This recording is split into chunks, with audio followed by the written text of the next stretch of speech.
Welcome back to the Michigan Business Beat, brought to you on the Michigan Business Network. Chris Holman coming to you from remote, but we are going to stay in the Lansing area. We're going to spend time with Teri Sand. She's the Business Services Manager at the Capital Area Michigan Works in Lansing, also serving Ingham, Clinton counties, as well as, well, let's say everybody that walks through your door. How about that, Teri? Welcome. It's good to have you here. Good to have you here. Hey, can we speak a little bit about the challenges right now of employee retention? I mean, just recruiting and retaining are two of the biggest challenges right now for business. Exactly. Yes. Happy to talk about that.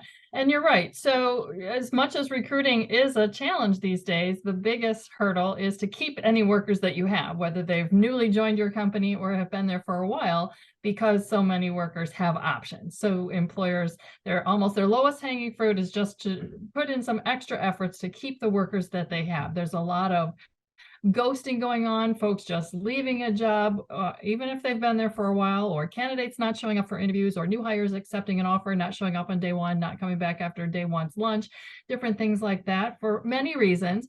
And you certainly don't want that to happen to your company. And, lots of wages. Someone might think the wages are somewhere else, better somewhere else, or a different company might be a little bit more flexible than where they're at. Or even just safety issues in general, COVID or gun violence, all different kinds of safety issues that weigh on workers' minds these days too. And if they don't feel a company is adequately addressing those, they may leave. Or even if they don't feel like at work they can be their authentic self for a variety of reasons. A lot of companies aren't necessarily keeping their workers for a lot of different reasons. It's kind of interesting because, and also in there is the inclusiveness, that diversity, some of those things that people might not be satisfied with the efforts their company's making. Exactly. And there's some very popular topics there, whether someone has a disability or race or political differences, all different kinds of things like that. But even some workers often don't feel included from maybe just different things like the level of education that they have or how they get to work. If they don't necessarily have a vehicle that they have daily access to and they're riding a bicycle or they're taking public transportation, that may make them feel different than some of their coworkers. Just all kinds of differences could make someone uncomfortable enough that a different employer looks more attractive than where they're at. Gary, this ghosting thing, I mean, this is the first time we've really seen this at this level.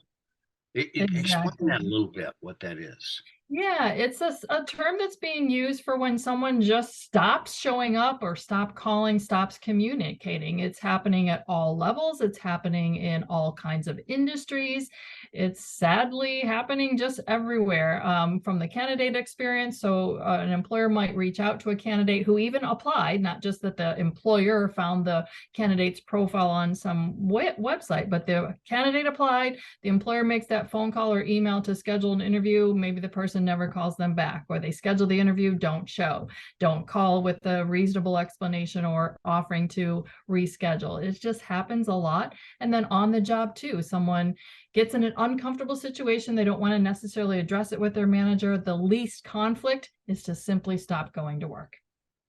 So what is the CAMW Business Services team doing with retention, or what are they seeing with retention observations? Sure. There's some simple things companies can do just by using workers' names, managers at all levels, knowing the names of other workers to be able to address someone by their name. That person feels valued, they're seen, they're heard, they're known who they are. Certainly things like company swag for different attendance bonuses or hurdles that a worker achieves, just give them something, whether wages can be addressed, different flexibility in work schedules, trying to understand who your workers are, the struggles they specifically are facing, and what can your business do to address those. Like that situation I said, somebody might be riding their bicycle to work. Is there a difference in their schedule? Is there a way we could provide some transportation? What can we do to meet our workers where they're at, keep them at our company? It seems like given these barriers regarding employee retention, companies have to get a little more creative about what they're doing to incentivize them to stay.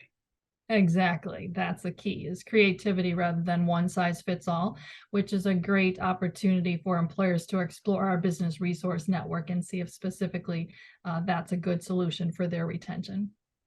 Yeah, you're absolutely right. So you mentioned company swag. That sounds really funny, but you're right. It's a sense of belonging at that point.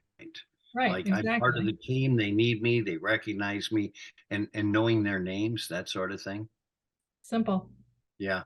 It Hey, really is. it's interesting because one of the things you talked about, but I wanted to emphasize was the COVID situation and general safety because people do have to feel safe about going to work. It's amazing how much redesign of workplaces has happened because of the COVID situation. Exactly. It's important. It's Yeah, it very certainly is. important. Well, Terry, thanks for joining us. We appreciate it. Terry Sand, she is, of course, the business services manager at the Capital Area Michigan Works in Lansing. Thanks so much for joining us, and thanks as always for the great work you folks do out there. And let's keep Michigan working. How's that? Agreed. My pleasure. All right, we're going to talk to you soon. Keep up the good work. I'm Chris Holman. You're watching the Michigan Business Network. This specifically is the Michigan Business Beat.